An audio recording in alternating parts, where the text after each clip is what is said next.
Namaste. Welcome, friends. This is part two of a two-part recorded series on cultivating a courageous heart. And I just wanted to say that I'm joining you and reflecting on the teachings and practices in these two talks because these times so call for our brave and open-hearted presence. So I just want to thank you for being with me, and I hope this serves you well.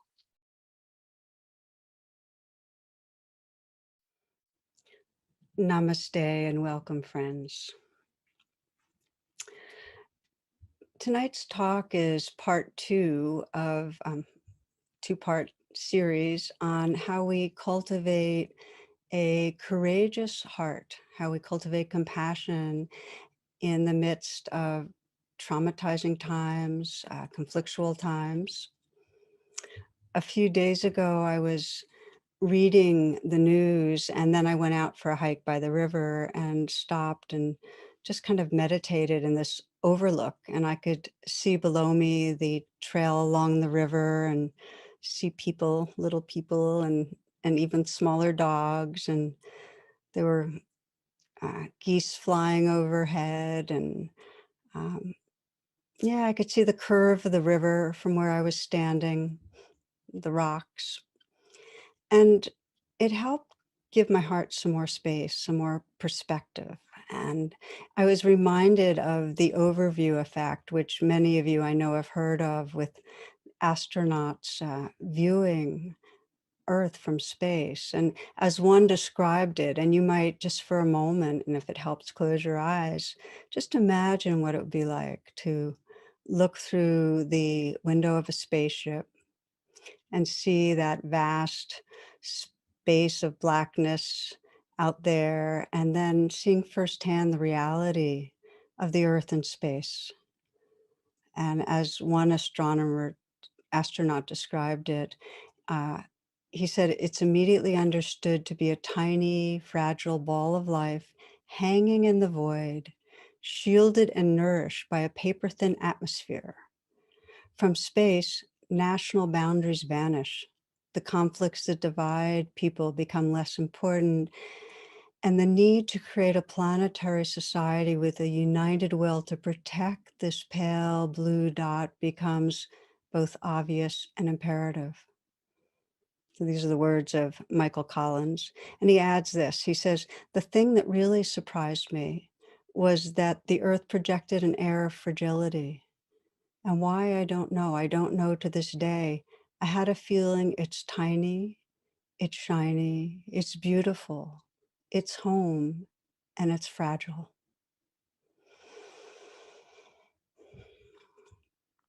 I know for me, there's something about when I really take that in, I can feel a real tenderness in my heart. It really helps to step away from the intensity and remember the far reaches of time, of space, this mystery and beauty of this natural world. And really the big picture beyond are changing governments and ideologies and divisions, and just come back to this preciousness of what's here. We know what most matters, this cherishing of life. So with this as our kind of background, we'll re-enter the question that I shared with you last week, that so many have asked me. And it's really, how do we deal with the hatred and the anger that's tearing apart our societies? And really, how do we deal with our own judgment and anger that comes in reaction? And it comes in reaction to our society, and it might come in reaction in our personal relationships when we encounter what we feel is ignorance, or we encounter harmful behaviors or thoughts.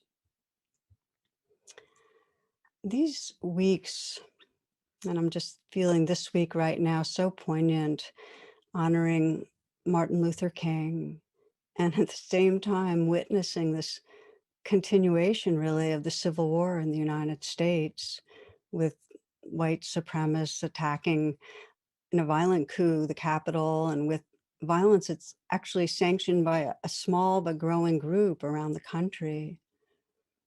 So how do we hold this? How do we relate to this? How do we respond to this? And again, I want to frame even more broadly, how do we respond to those in our personal life also who we experience as harmful in words and actions?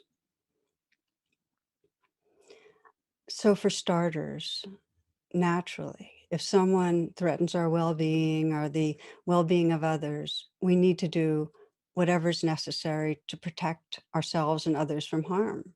And when there's violation, to hold perpetrators accountable. In our personal life, it might take the shape of creating whatever boundaries are necessary. And I name this because often when we talk about compassion, the question is, yeah, but if somebody's harmful, shouldn't I be creating boundaries? And yeah, the first thing is do what we need to do to be safe. But if that's all we do, if all we do individually or as a society is to act protectively or aggressively, there's no relational repair. There's no awakening. Our hearts will continue to be armored. Um, I know when I think of it societally, we may be able to drive some of the expressions of current violence underground, but the Civil War will keep playing out until we address really the core fear and grasping that fuels our caste system. There's no repair unless we address that, unless we address the fears and grasping that keep patriarchy and white supremacy and toxic othering going. So let's explore this together, how we each can be part of a movement towards healing and awakening in our personal relationships, and we have to do it there. It's like we cannot heal our society if we don't face what goes on and the way we distance and sustain distance with others close in. How do we do that? And there's a few main themes I want to name from last week to carry forward and hopefully deepen. And the first is that when we react with anger to others who we feel are causing harm, that is an entirely natural and intelligent response. It's necessary. Anger is necessary. It energizes us to protect. And I've often quoted Ruth King in saying that anger is initiatory. It's necessary, but it's not transformative. Martin Luther King dedicated his whole life to a path of transformation. And the core teaching that I shared last week, and I want to say again, and you can find this in so many spiritual and religious teachings. Hate cannot drive out hate. Only love can do that. Hate cannot drive out hate. Only love can do that. So our path is one of cultivating that love, cultivating that compassion, so that we can act and live from a wise heart. But it's important to know that that doesn't mean bypassing the anger that comes up. In fact, the starting place on this path of compassion is honestly bringing our attention to what's right here and holding that with compassion. We start with what's right now coming up in us. That's the only way we end up cultivating an honest, real, and full compassion that we can extend to others. So, compassion is a natural capacity. We all have the wiring for it, but it takes training for us to awaken it fully. And that training, to me, is more important than anything else we can do to help our planet. Okay, let's pause here. I'd like to invite you into a brief reflection, if you will. And for many people, it helps to close your eyes or have your gaze downcast. Take a few breaths.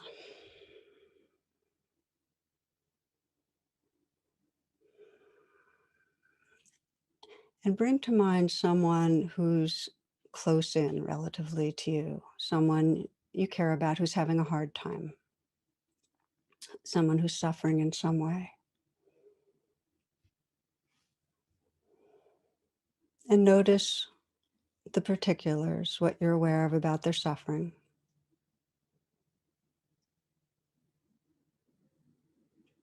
And as you notice, just sense how your heart responds.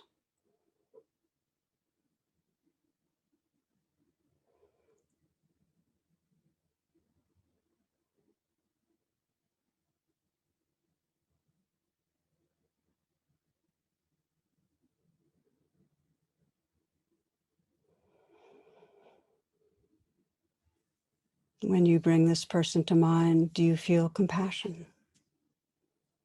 And if so, what's it like? There are some descriptions of compassion as the heart quivering in the face of suffering, as a felt sense of tenderness in the heart,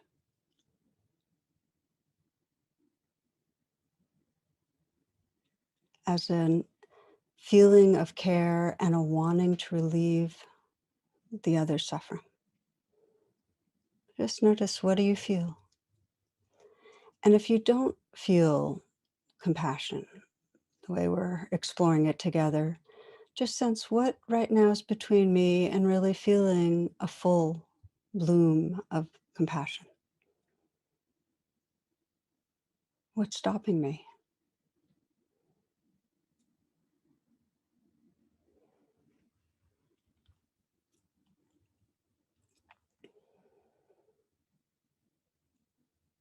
And you might scan your life and sense, how often do I feel embodied compassion, full compassion? And please, if you feel any judgment as you do this reflection, to hold that with kindness. This is really just to look and see what's true. If you'd like to open your eyes, please do.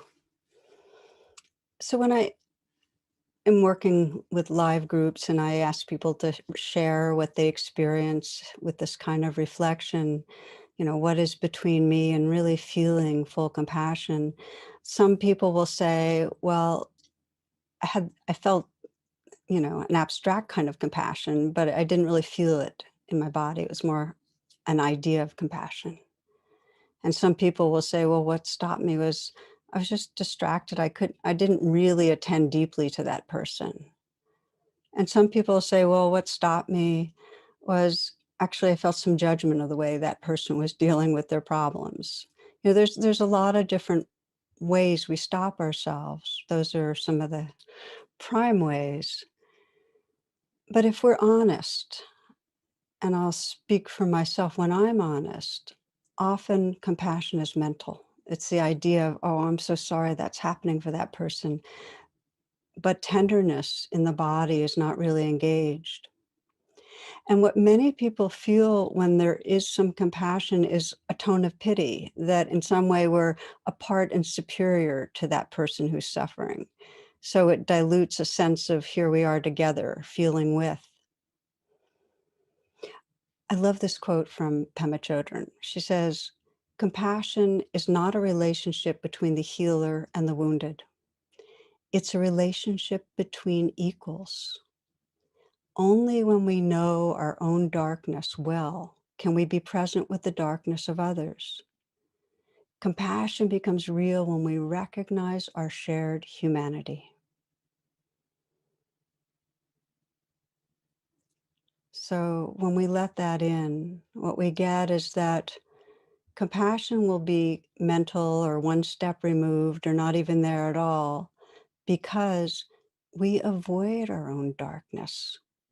We avoid the vulnerability or rawness in our body, and that's actually our portal to feeling our shared humanity.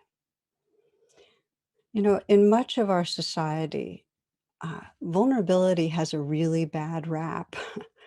There's a cartoon I saw years ago of two sheep, and they're gossiping about a third sheep. and who's off at a distance. And one is saying to the other, every time he comes home from being shorn, we have to spend hours talking about how vulnerable he feels. And it's cute, and we get it, that it's really very much a part of really patriarchal society not to feel vulnerable or not to show it, as if we acknowledge vulnerability, in some way it means that we're weak and we're deficient. This is kind of captured in this little story. A Spanish captain's walking on his enemy ship when a soldier rushes to him and exclaims, "An enemy ship is approaching us." And the captain replies calmly, "Go get my red shirt." The soldier gets the shirt for the captain. The enemy ship comes in, and heavy rounds of fire are exchanged. Finally, the Spaniards win. The soldier asks, "Congrats, sir, but why the red shirt?" And the captain replies, "If I got injured, my blood shouldn't be seen, as I didn't want my men to lose hope." Just then, another soldier runs up and says, "Sir, we just spotted another 20 enemy ships." The captain calmly replies, "Go bring my yellow pants." So it's not the best joke, but I share it because true courage is not from overriding fear or pretending. It's rooted in honest contact with our vulnerability. I was listening a while back to Krista Tippett, who I love, and she described one man that she had been in touch with, probably interviewed with, Matthew Sanford. And he was paralyzed from the waist down from a accident that he had when he was 13 that killed his father and his sister. As an adult, he's been just an outstanding being, doing really amazing work with veterans and others with disabilities. And here's what Matthew says. He says, he's yet to I've yet to experience someone who became more aware of their body in all its frailty and grace, without at the same time becoming more compassionate towards all of life. This path of compassion asks for us to be opening and contacting the life of our body, including the vulnerability, the places where we can feel that we're not defended, that we're directly contacting the reality that life's uncertain and we're at risk of pain and loss, that we have to be willing to contact that. And what we find, and this is the gift, it's through opening to our vulnerability that we actually discover true courage. It's through opening to vulnerability that we discover true courage and a tender heart. This is sometimes called fierce compassion, and I love that, the language of fierce compassion, because we discover true courage, which is a kind of strength, an empowerment, a fearlessness, and with that, a tenderness that can really be with our world. I want to remind you of a really valuable analogy for this fierce compassion or mature compassion that I first heard from Roshi Joan Halifax. And it's having a strong back, which means we're resourced, safe, connected, and a soft front so that we can meet what arises with care. There is a very well-known statue of the Buddha that expresses these two qualities of fierce compassion, the strong back and a soft front. And I first heard about this from a friend, author Elizabeth Lesser. And in this statue, and you might even try it out right now, the Buddha's left palm is resting on his knee and it's open, it's cupped. And that's the symbol of the soft front, the compassion, the generosity, holding the world with care, not doing harm. His right palm is facing forward, it's the arms crooked, so it's a level of his shoulder. And this mudra, which is a meaningful symbolic hand position, it symbolizes protection and peace and true safe refuge. It's the dispelling of fear. So this is called the mudra of fearlessness. And he made this mudra upon gaining enlightenment and basically communicating that no matter what occurs in our life, no matter the currents of confusion or anger or fear, we can rest in this fearless spirit. So that's the dignity and power of the strong back. So again, together, it's the you can sense the masculine and the feminine of the strength of the strong back and the tenderness of the soft front. Fierce compassion. So I want to keep coming back to this as we practice together, working with what comes up in us so that we can be on that transformational path that Martin Luther King really put forward. Hate never ends with hate. Only by love is hatred dispelled. I'd like to now share two examples of really awakening that fierce compassion, and then we'll practice together. And as you'll see in both examples, it has to begin by what I call the U-turn, where when we're triggered, we come back to our own vulnerability and bring presence to that. Both of these examples came from last Saturday's satsang, which, as I've shared with you, is I do most Saturdays where we come together and meditate, and then people explore questions that are important to them. This is open to all of you. So in the first one, the woman that was asking the question described how her mother had struggled with alcoholism and now her sister's having the same struggle. And she herself had a struggle, but had found her way to really not getting caught in the addiction. So her response to her sister's struggle is one of anger and judgment. And her question is, I feel like as a sister, I should be able to show up for her, to talk to her, to support her. But spending time with her is really triggering. It's traumatizing.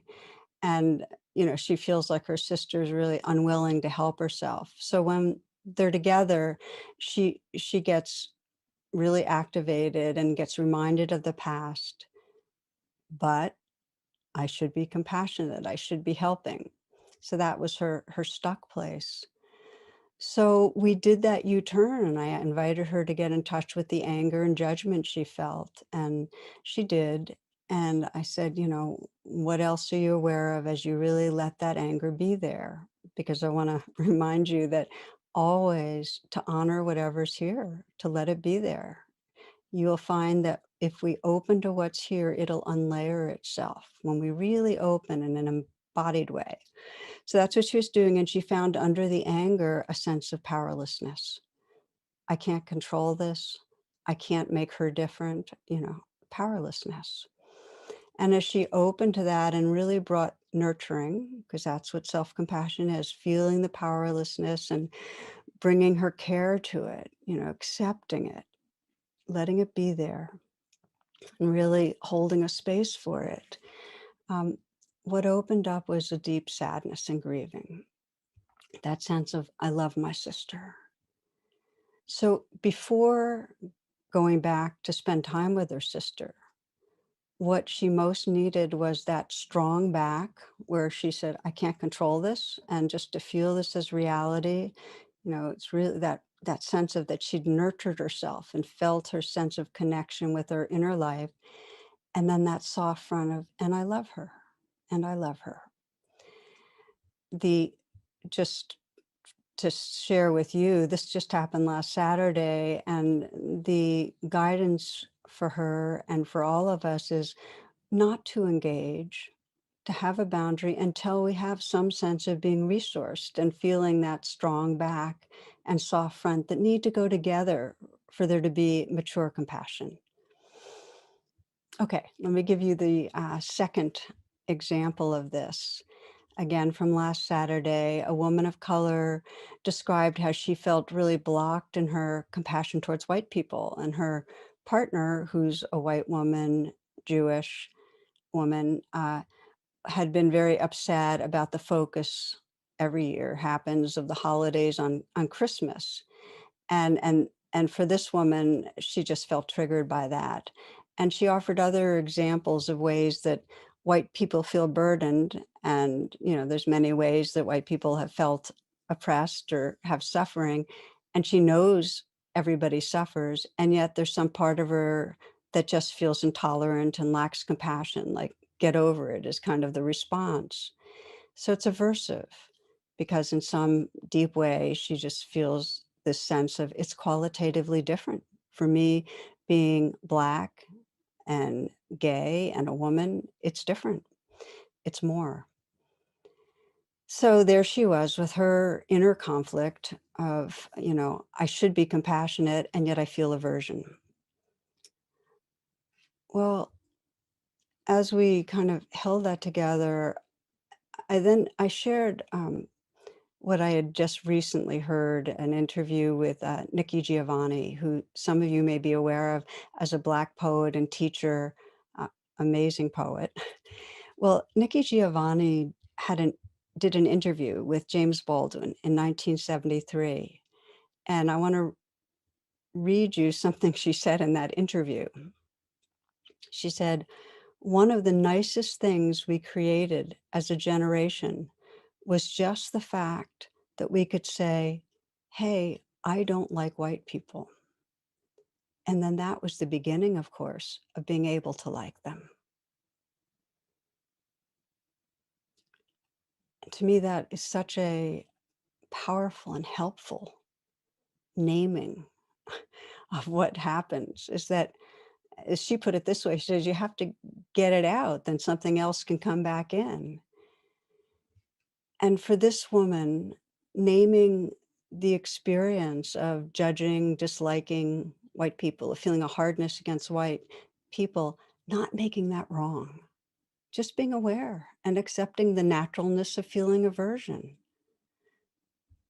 feeling kindness towards her own reactivity. That's the beginning of building a strong back, being honest with what's here, being compassionate towards what's here. And then we naturally become more spacious, more tender. We start having room for others. The point is that we don't get to compassion if we push away the feelings we think we shouldn't feel. We need to be truthful with ourselves. That's what develops the courage, the strong back. Being truthful with ourselves, truthful about our feelings of jealousy, truthful about our own hatred, about our own shame, about our own anger. And when we can hold that with compassion, there's a strength or a fearlessness that arises and a tenderness that has room for others. Then we're like that Buddha, where we've been in touch with truth. And so, wrong hand, we have that fearless spirit, and my hand's cupped. We have that tender heart.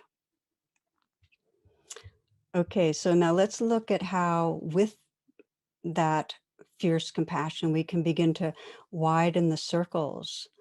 And it's so important that we can do that for healing relationships and healing our society. And it may be very immediately widening the circle, learning how we can open our hearts to a self-destructive family member, somebody who's being violent to themselves, and we disapprove because of the way they're dealing with their own troubles. Or maybe it's opening our hearts to those whose beliefs and actions we feel are harmful. Okay, so we'll just look at that kind of genre. And again, just as we process our own experience, let's say we're feeling anger and we let it be there and we feel into the vulnerability underneath it and we bring compassion. Just as we do that with our inner life, we need to learn the same process in bearing witness to another. So we can start seeing past the mask of their ego defenses and aggressions and intuit their vulnerability, intuit what's driving them. I've always been inspired, uh, well, as soon as I heard about her, by Ruby Sales, civil rights activist, icon, uh, very wise woman. And one of the phrases that's been such a takeaway has been when she views people perhaps causing harm to themselves or others, just asking that question, where does it hurt? Where does it hurt? It's like saying, what's it like being you? Underneath that hatred or anger or violence, what's going on? Because there's hurt under there. And then letting ourselves, as we bear witness to that, be touched by that vulnerability and offer our care. That's the components of compassion. Now, a reminder, just to pause to remind you of this, that like weight training, if you're just starting compassion training, widening the circles and opening your hearts to others, don't don't try to bench press 350. Start in other words, don't start with a person that triggers the most trauma. We You have to develop that strong back and soft front, and you do it by training with easier lifts. With where there's maybe judgment or irritation or hurt, but not full blown hatred and trauma. And in general, uh, you need to go more slowly, more carefully if you have been traumatized. If we've been traumatized, we need more protection. And it has to be a gentle entry into the vulnerability inside us and then to look towards others. Um, And another reminder is anytime you're exploring widening the circles and bringing compassion to another person, let's say you feel like you've developed that strong back and soft front, but then you start opening to another person and feeling reactivity, just come right back to what's going on inside you. It takes a lot of opening, but then having to return to ourselves and our own vulnerability until we're really in the fullness of that fierce compassion. And if we don't come back to our own experience, we're actually doing a spiritual bypass.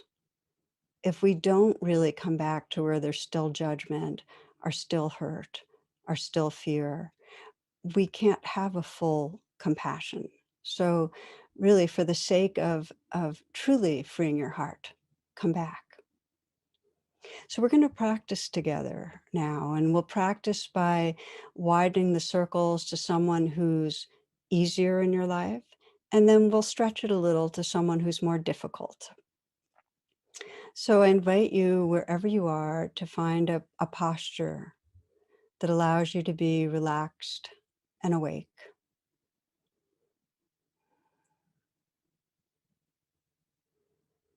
letting the attention go inward, and take some moments to let go of any habitual tension, allowing your body and your mind to settle some.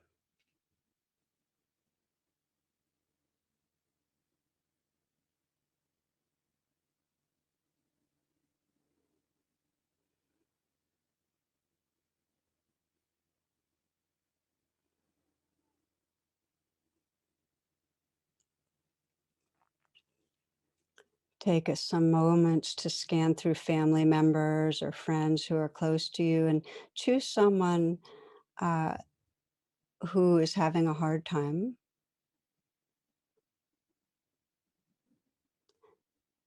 but not someone where you have a real reaction to. Someone who's having a hard time and it's easy to feel caring for. And just connect with your intention to awaken compassion towards this person.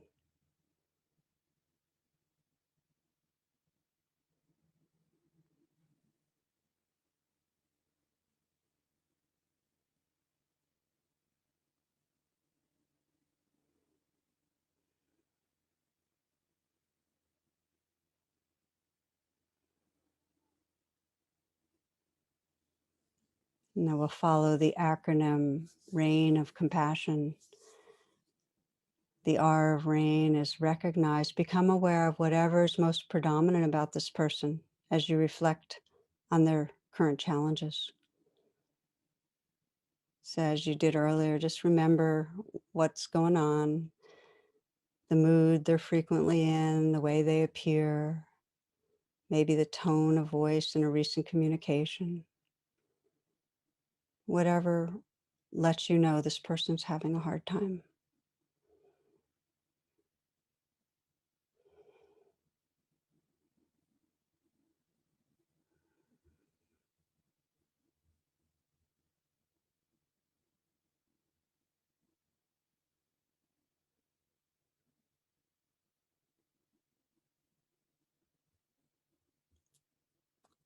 And the A of rain is allow. Just allow whatever you're noticing to be there.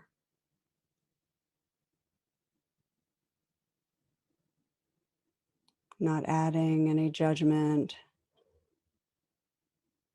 not adding any interpretations.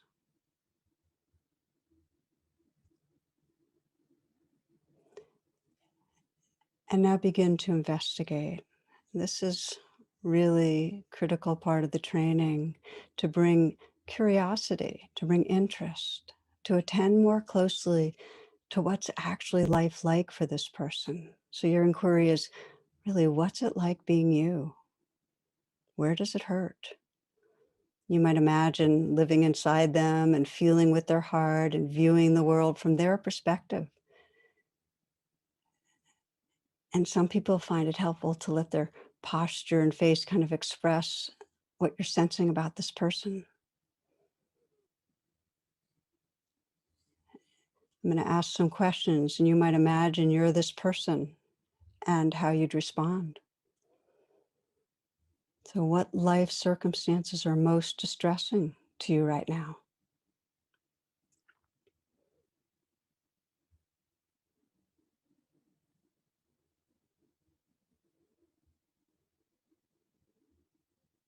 What are the particular fears or disappointments or hurts you're carrying?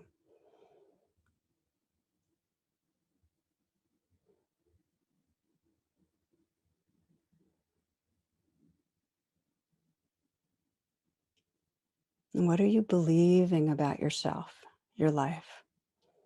Again, you're the person that's hurting. You're imagining from their perspective.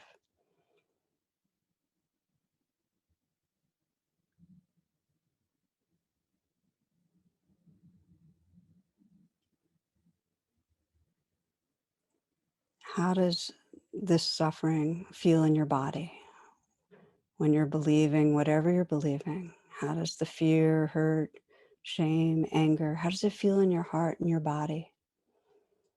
Where do you feel most vulnerable?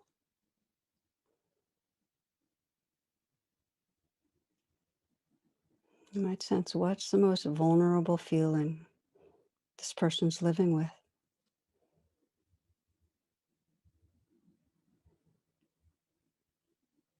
And you might sense from that vulnerable place what's most wanted or needed right now from others, from yourself.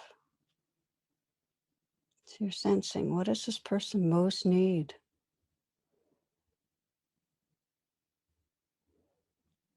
And we move to the N of rain, nurturing. So you're keeping this person and their vulnerability in your heart and your awareness, but expand your awareness and come back to your whole body and the sounds and space around you. And from that wholeness, really feeling your awake heart, sensing this being as part of you, and offer what's needed. You might imagine that you're putting your hand on a person's heart or holding them, feeling them inside you, offering, is it acceptance this person needs? Company? Being held? Forgiveness? Understanding?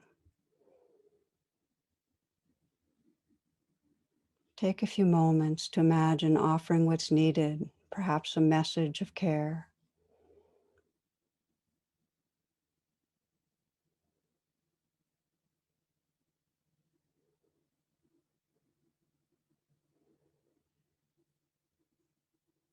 And you can deepen the nurturing.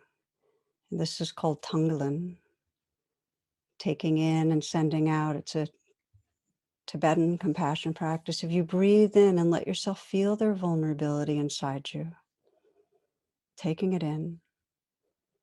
And as you breathe out, offer the space and care and whatever's needed.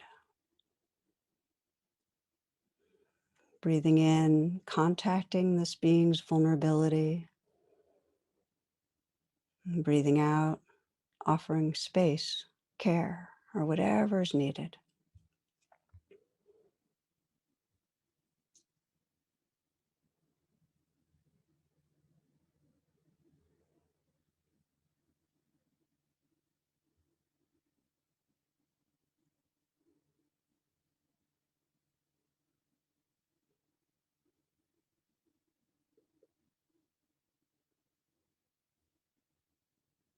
Letting go of all doing, just sense the quality now of heart space that's here.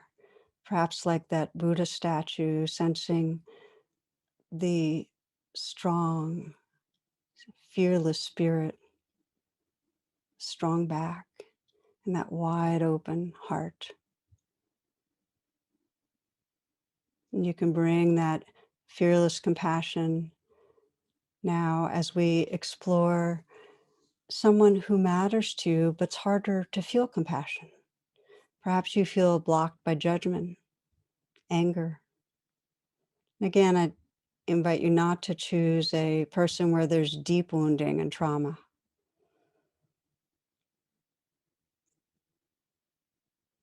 Choosing someone in your life, and when you do, connecting with your intention to awaken fierce compassion, authentic compassion towards this person.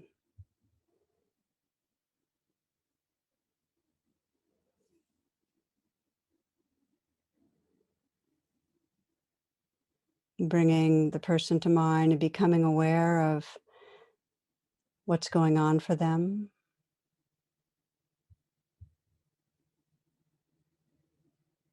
becoming aware of their life, the way they're acting, and become aware of what triggers you about this person.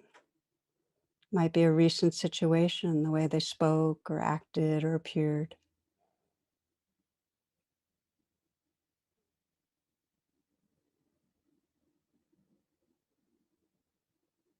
Whatever triggers you, let it be immediate so you can feel what comes up, what really blocks compassion. And the R of rain is just to recognize what you're feeling, honestly.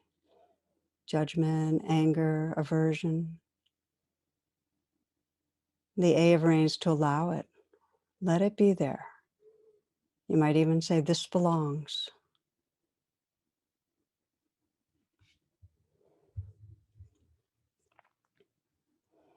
Now you can begin to investigate with interest what's going on inside you.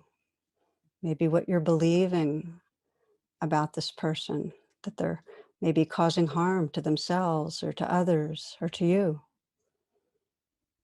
They don't care. Whatever the worst part is for you that blocks you from compassion, just be aware of what you're believing about them.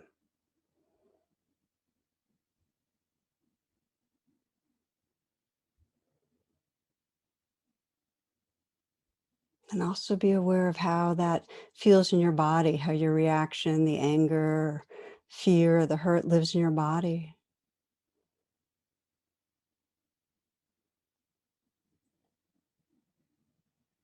And even deepening the investigation to sense what's the most vulnerable part of this? What am I most unwilling to feel? Is it fear, hurt, powerlessness? And with honesty and courage, just letting yourself feel what's here. You might put your hand on your heart to keep company with what's here, what's really underneath the armoring. And you can deepen this into nurturing. Just keep in touch with that vulnerability, but call in your most loving and wise heart and offer whatever will most comfort and heal this vulnerable place in this moment. Let your touch be tender on your heart. You might send the words or message that can help. Words of acceptance. Acceptance I can't control. I can't control them. Or maybe a deepened tenderness toward yourself. Trust that you're loved. Trust your goodness. Or maybe some truth that everybody's doing their best, at least at this moment, the best they can. Or maybe you address the fear and say, thank you for trying to protect me, but I'm okay. Or maybe you tell yourself, I'm with you, I'm not leaving. I can give you strength.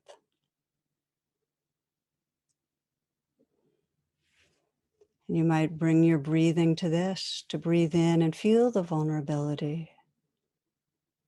Taking in, touching, and then breathing out and offering whatever space, love, reassurance will serve healing.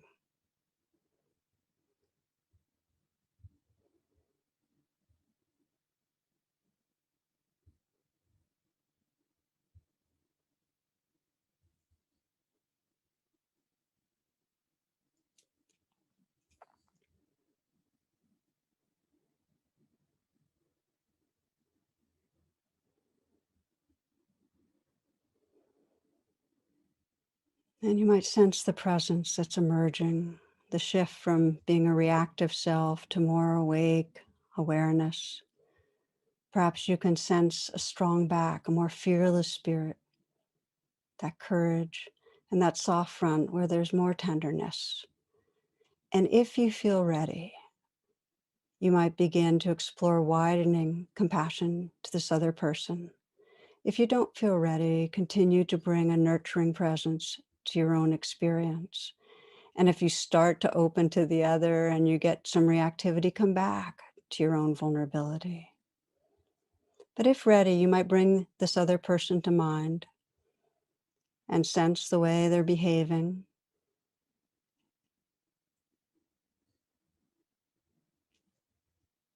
And wonder, where does it hurt? Where do you imagine they feel most vulnerable, not okay?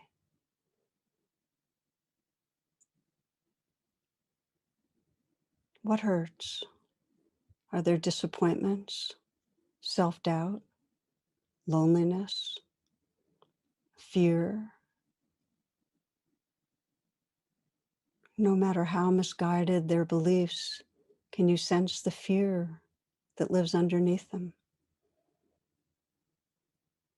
How, whatever you're judging about them, the way they're being arises from fear or hurt, mistrust, confusion.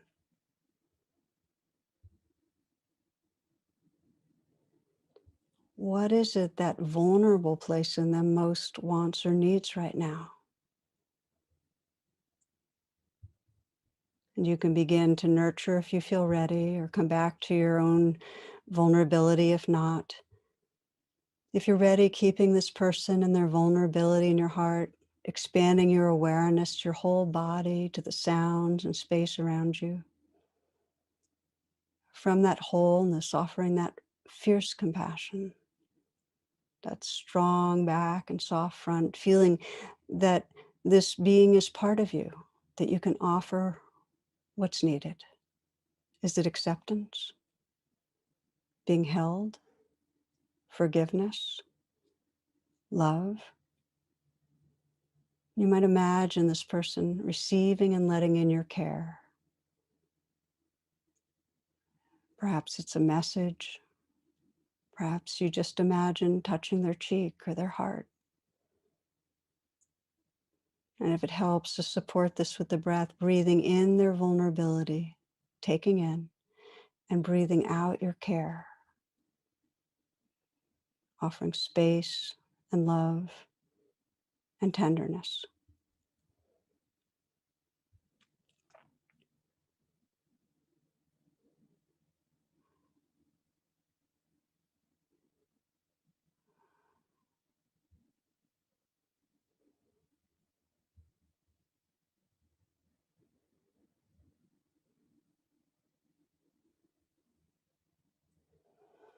And now you might widen the circles even further to imagine all of those who suffer in the same way as this person, perhaps living in fear, mistrust, shame, self-doubt.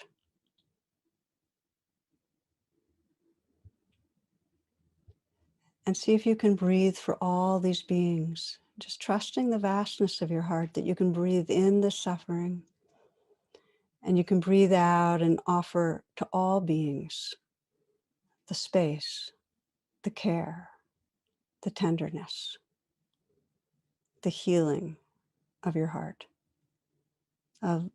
space that's vast, that has room.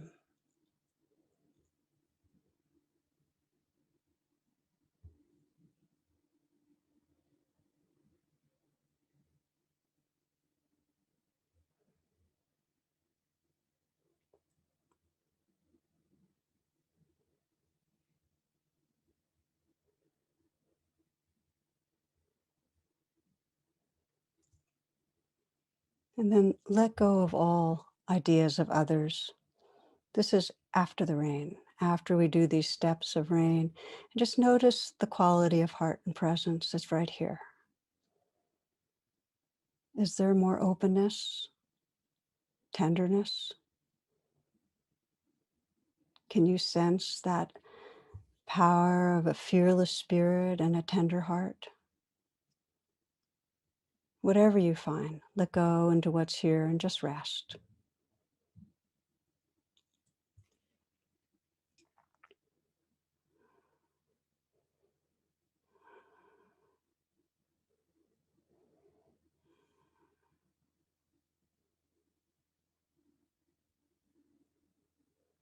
If you'd like to keep your eyes closed, that's fine, or open your eyes if they've been shut.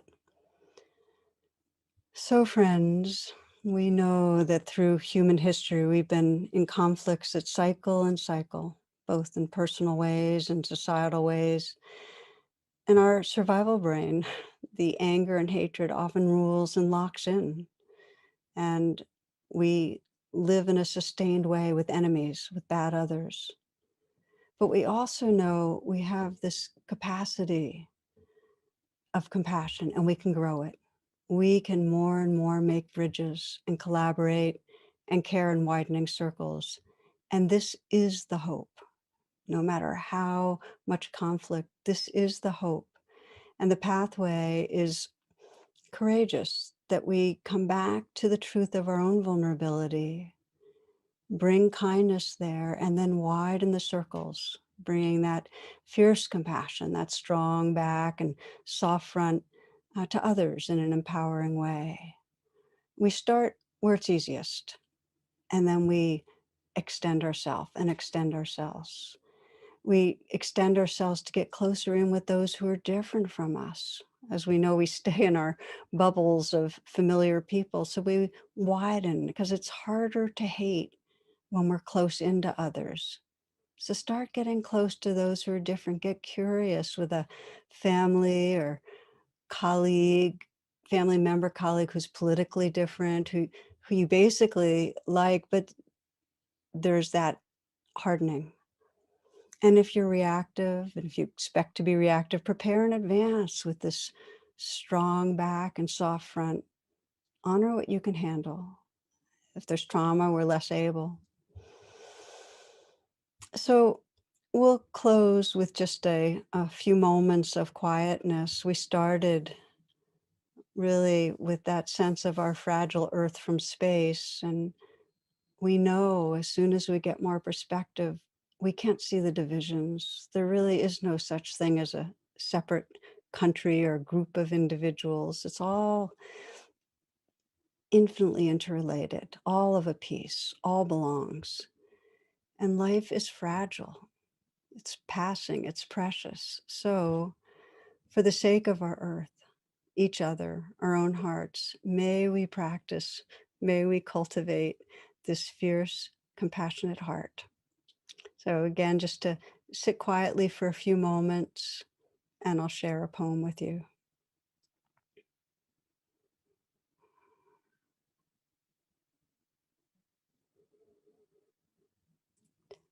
Walk gently on this earth with purposeful steps. You share this space with 7 billion human beings and countless other precious life forms. Just like you, they all want to be happy and safe. Just like you, they all need love. We're not going to survive unless we walk gently on this earth together, until we touch something in others that feels just like the shards of our own pain, the fluttering warmth of our own joy, until we sew their wounds into our hearts and seal it with our own skin.